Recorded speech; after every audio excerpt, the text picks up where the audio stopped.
अवधूत चिंतन श्री गुरुदेव दत्त श्री स्वामी समर्थ। तुम्हा सर्वांचं माझ्या चॅनलमध्ये खूप खूप मनापासून स्वागत आहे। टायटल आणि थंबनेलवर तुम्हाला समजलंच असेल आजचा व्हिडिओ कशा संदर्भात आहे। तर 31 मार्च 2025ला स्वामींचा प्रगट दिन आहे। या स्वामींचा प्रगट दिनानिमित्त आपण दरवर्षी सेवा करत असतो, उपासना करत असतो। तीच म्हणजे महाराजांचे स्वामी चरित्र सारामृताची आपल्याला 21 दिवसाची सेवा करायची असते।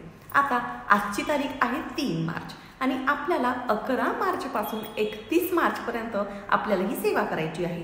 31 मार्चला स्वामींचा प्रगट दिन आहे, आपल्याला तो साजरा करायचा आहे।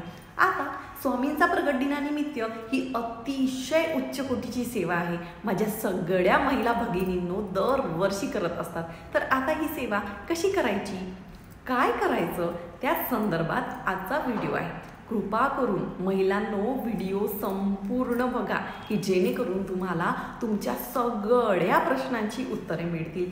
सगळे टॉपिक मी इथे नक्कीच कव्हर करणार आहे, म्हणजे तुम्हाला कमेंट्स करायला लागणार नाही। आता या 21 दिवसामध्ये काय सेवा करू शकतो, मी लवकर व्हिडिओ का बरं टाकते आहे। आज तर 3 मार्चच आहे, त्याच्या आधी तुम्हाला सांगते कधी कधी काय होतं ना, बऱ्याच महिलांचा 11 तारखेपासून ते 31 तारखेपर्यंत आपल्याला मासिक धर्म असतो। त्यामुळे 4-5 दिवस आपण सेवा नाही करत। मग काय होतं, जे स्वामींच्या प्रगट दिनाच्या नंतर मग 4-5 दिवस ती सेवा आपल्याला पुन्हा कंटिन्यू चालत राहते। समजा तुमची जर 11 ते 31 पर्यंत जर तुमची तारीख असेल तर तुम्ही आजपासूनच सेवा करायला हरकत नाही। किंवा जर माझी 11 ते 31 तारखेमध्ये जर माझा माहिती आहे की मासिक धर्म येणार आहे, किंवा जर तुमच्या घरात काही लग्न कार्य असतील, किंवा आमच्या घरात मी जाऊ शकत नाही, किंवा माझ्या घरात सेवा होणार नाही कारण मला दिवसभर बाहेर जायचं आहे, तर अशा वेळेस तुम्ही 1-2 दिवस आधी सेवा नक्कीच करू शकता। म्हणून मी खास तुमच्यासाठी आजच हा व्हिडिओ टाकलेला आहे। तुम्ही अर्थात तुम्हाला मासिक धर्म आधी आलेला असेल तर तुम्ही अर्थात 11 तारखेपासून केली तर अतिशय उत्तम सेवा।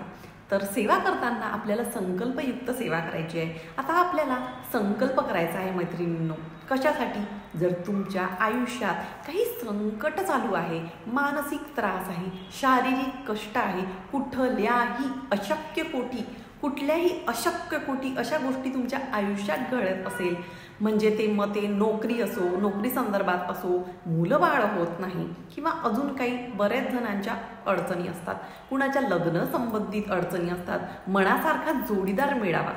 बघा, कोणाला वाटतं की मनासारखा जोडीदार मिळावा, तुम्हाला काय आवडतं ते महत्त्वाचं नाही। महाराजांना फक्त प्रार्थना करा की जो माझ्यासाठी चांगला आहे प्लीज महाराज तो मला मिळू द्या।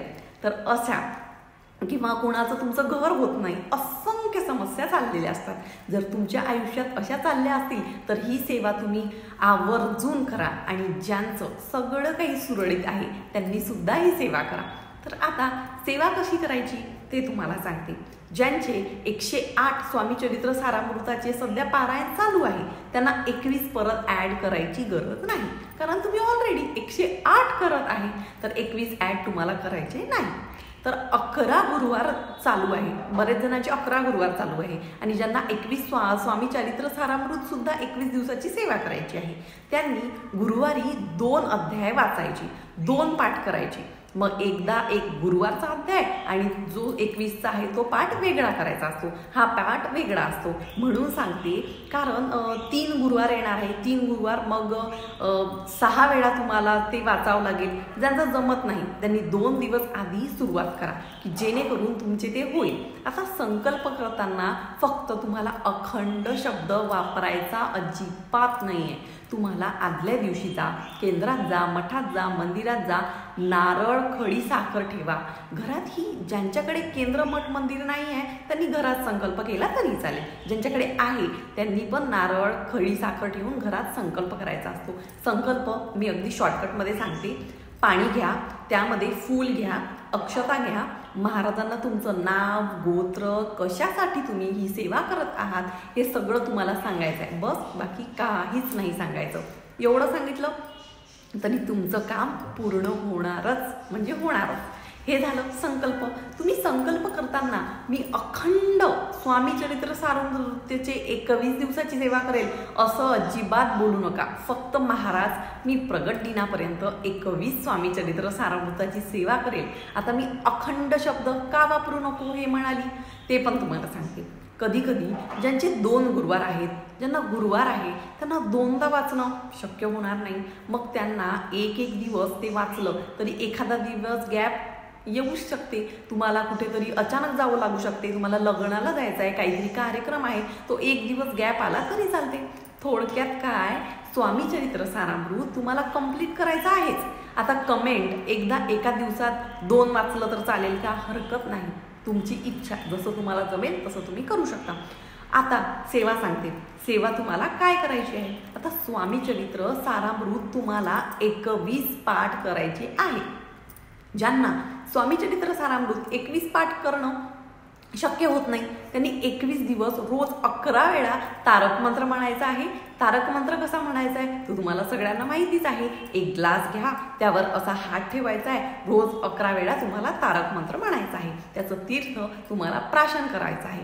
काही अडचणी असेल त्यासाठी तुम्ही ही सेवा नक्कीच करू शकता. रोज तुम्हाला 11 माळी असं 21 दिवस तुम्ही अखंड श्री स्वामी समर्थ या मंत्राचा जप करू शकता किंवा श्री स्वामी समर्थ जय जय स्वामी समर्थ या मंत्राचा तुम्ही जप करू शकता.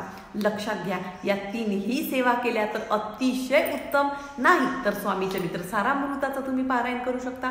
झालं. आता नियम अटी महिलांनो, जेव्हा तुम्ही 21 स्वामी चरित्र सारामृत संकल्पयुक्त असो किंवा नसो, आता 21 दिवस मग 21 पारायण करायचं का? नाही. तुम्ही रोज, तुमचं जमत नसेल तर तुम्ही रोज 7-7 अध्याय वाचून तुमचं 7ही पारायण होईल. म्हणजे 3 दिवसात तुमचं 1 पाठ होईल. 1 पाठ म्हणजे काय? 1 ते 21 अध्याय तुम्हाला पठण करायचं असते. मग रोज 7-7 केलं तर 3 दिवसात तुमचं पारायण होईल. असे तुमचे पारायण होतील. अर्थात घरात काही तुम्हाला, बरेच जणांना रिस्ट्रिक्शन्स असतात किंवा कोणाची काही मजबुरी असते, कोणी जॉबवर जातं किंवा रोज 1 पाठ करणं त्याला शक्य होणार नाही. तुम्ही 7-7 पाठ केलं तरी चालेल. ज्यांना तेही शक्य नाही त्यांनी नित्यसेवेसारखं रोज 3-3 अध्याय पठण केले तरीही चालेल. तुम्हाला जे कम्फर्टेबल वाटत आहे ते तुम्ही सेवा नक्कीच करू शकता. थोडक्यात काय, आपल्याला महाराजांची सेवा करणं जास्त महत्त्वाचं आहे आणि मला काही सांगायची गरज नाही आहे. तुम्हाला माहिती आहे स्वामी चरित्र सारामृत संकल्पयुक्त पाठ केल्याने आयुष्यात काय काय चमत्कार घडतो, काय काय चमत्कार घडतो. माझ्यासोबत तर खूप घडलेले आहे. तुम्हाला जर ते ऐकायचे असतील तर तुम्ही मला कमेंटमध्ये टाका, मी त्याच्यावर एक सुद्धा व्हिडिओ बनवेल. तर या बदल्यात काय महाराज देतात, महाराज तुम्हाला सगळ्यांना माहिती आहे म्हणून मी आता त्यांच्याबद्दल काहीच बोलत नाही, फक्त सेवेबद्दल. आता संकल्पयुक्त सेवा असो किंवा नसेल तरी पण तुम्ही 21 पारायण करणार असाल तर मांसाहार तुम्हाला कळकळीत वर्ज्य आहे. ब्रह्मचार्यान पालन करायची गरज नाही. तुम्ही मुलाबाळांसाठी जरी प्रयत्न करत आहात, जर तुम्ही सेवा करत असाल तरी तुम्हाला ब्रह्मचर्या पाळायची गरज नाही आहे. आणि इवन मुलाबाळांसाठी जरी नसेल तरी तुम्हाला ब्रह्मचर्या पाळायची गरज नाही. आता हे नियम मी काढलेले नाही आहे, जे आपल्या केंद्रामध्ये सांगतात तेच तुम्हाला मी सांगत आहे. 2 झालं. नंतर परान्न वर्ज आहे. ताई, आम्ही माहेरी गेलो तर चुकून खाल्लं तर चालेल का? महिलांनो, पण तुम्हाला माहिती आहे की अन्नाचे बरेच दोष आपल्याला लागतात. आपण जी काही सेवा करत असतो त्याचे फळ आपल्याला मिळत नाही. पण जर अडचण असेल, आम्ही ताई बाहेरगावी राहतो, जॉब करतो, अशा वेळी काय करू शकतो? हरकत नाही, तुम्ही परान्न खाताय, बाहेर तुम्ही वडापाव सुद्धा जरी खाताय, आपल्याला 3 वेळा गायत्री मंत्र म्हणायचा आहे. तो दोष आपल्याला लागत नाही. तेवढं तुम्ही नक्कीच करू शकता. स्वामी सेवा करायला कुठलेही बंधन नाही, अटी नियम नाही, खूप काही नाही. ते फक्त पाहिजे आपल्या मनातली श्रद्धा व श्रद्धा. बरेच लोक म्हणत असतात, इतके वर्ष झाले आम्ही स्वामी सेवेत आहोत, तितके वर्ष झाले आम्ही स्वामी सेवेत आहोत. काहीही नसतं असं. महाराजांना किती वर्षापासून तुम्ही स्वामी सेवेत आहे काही फरक पडत नाही. महाराजांना जो आतर्कतेने हाक मारत असतो, जो फक्त एकदा श्री स्वामी समर्थ मंत्राचा जरी जप करत असतो, त्याचा आचार विचार, त्याची वागणूक, त्याचे कर्म चांगले असेल तर महाराज त्याच्या हाकेला आधी धावून येतात. या उलट मी तर सांगते, म्हणजे जे नवीन सेवेकरी आहेत महाराज त्यांना फार लवकर पावतात आणि जे जुने सेवेकरी आहे ना, काही पण म्हणा, हो ज्यांना माहिती आहे याला थोडे कष्ट दिले, म्हणजे महाराजांना माहिती आहे याला थोडे कष्ट दिले तर हा निभवून नेईल किंवा या कष्टातून त्रासातून तो नक्कीच बाहेर येईल, तर त्याला महाराज थोडंसं दुःख देऊ शकतात पण भरपूर त्यानंतर सुख देतील असं म्हणून सांगते आहे की मी इतके वर्ष झाले तितके वर्ष झाले अजिबात फरक पडत नाही. तुम्ही नवीन सेवेकरी जरी असाल आणि तुम्ही महाराजांना एकदा जरी अशी ही महिलांनी एकच पारायण केलं आहे, एकच पाठ केला आहे, त्यांची कामं झालेली आहेत, असं स्वामी चरित्र सारामृत महाराजांचा आत्मा आहे. बघा एवढंच पुस्तक आहे. ज्या स्वामी म्हणजे ज्या घरात स्वामी महाराजांचं स्वामी सारामृताचं पठण होतं तिथे कधीही कशाचीही कमी पडत नाही. हे काळ्या दगडावरची रेष आहे. मी ते पूर्ण पारायण करणार आहे, तर मैत्रिणी आपल्याला सगळ्यांना आवर्जून स्वामी चरित्र सारामृताचे 21 पारायण करायचे आहे. ताई एका बैठकीत केलं तर चालेल का?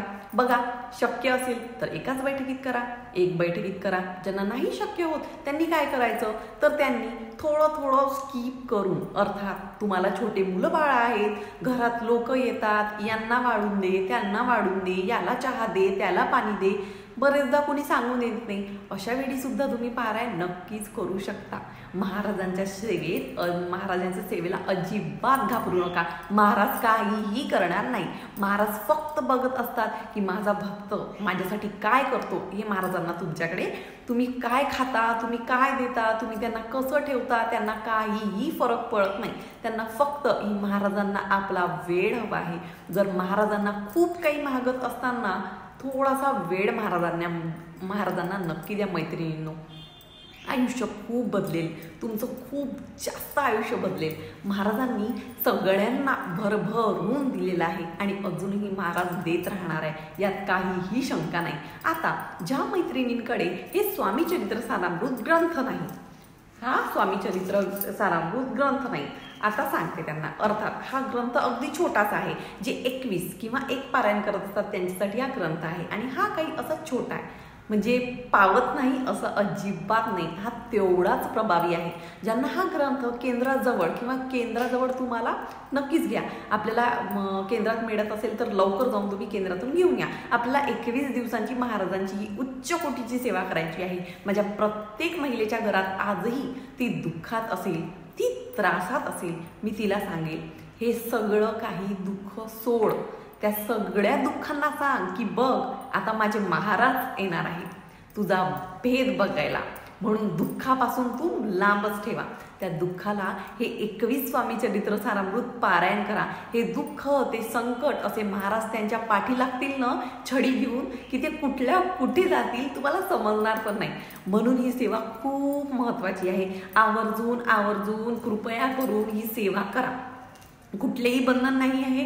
ज्यांना मी जसं तुम्हाला सांगितले की गुरुवारी 2 पाठ करणं शक्य झाले नाही तर करा, नाहीतर 2 दिवस आधी तुम्ही सेवा करू शकता. ज्याचा मासिक धर्म आहे त्यांनी 2 दिवस आधी सेवा करा. तुमच्या अडचणी असतील बिनधास्त तुम्ही महाराजांना हात जोडून सांगा की महाराज असं आहे, असं मैत्रिणींनो एक सांगू का. आपल्याला वाटतं की आपण काय करतो, सांगू का महाराजांना. आपण काय करतो, महाराजांना म्हणतो महाराज माझं हे काम करा बरं का, मग मी तुम्हाला अशी सेवा करेल. महाराज माझं ते काम करा बरं का, मग मी अशी सेवा करेल. असं कधीही करायचं नाही. सेवेला लागायचं, बिलकुल सेवेलाच लागायचं. आपलं काम कधी करायचं, काय करायचं ते महाराज बघत राहतात.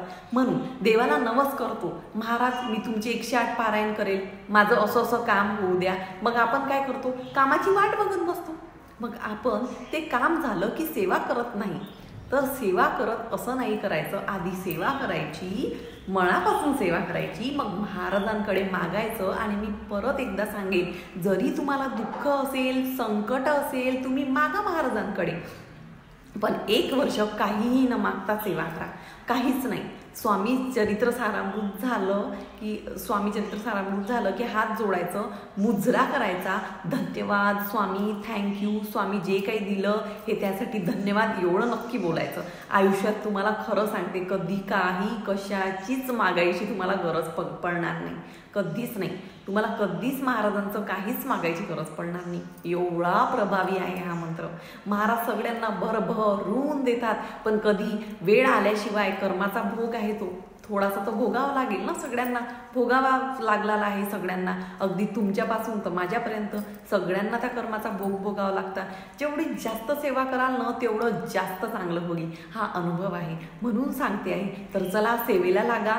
झालेली सेवा मी महाराजांच्या चरणी रुजू करते आणि आजचा व्हिडिओ इथेच थांबवते. आवडला असेल तर लाईक करा, शेअर करा. माझ्या स्वामी भक्ती सोज्वल या चॅनलला नक्की सबस्क्राईब करा. पुन्हा भेटू अशाच नवीन व्हिडिओ सोबत. तोपर्यंत श्री स्वामी समर्थ.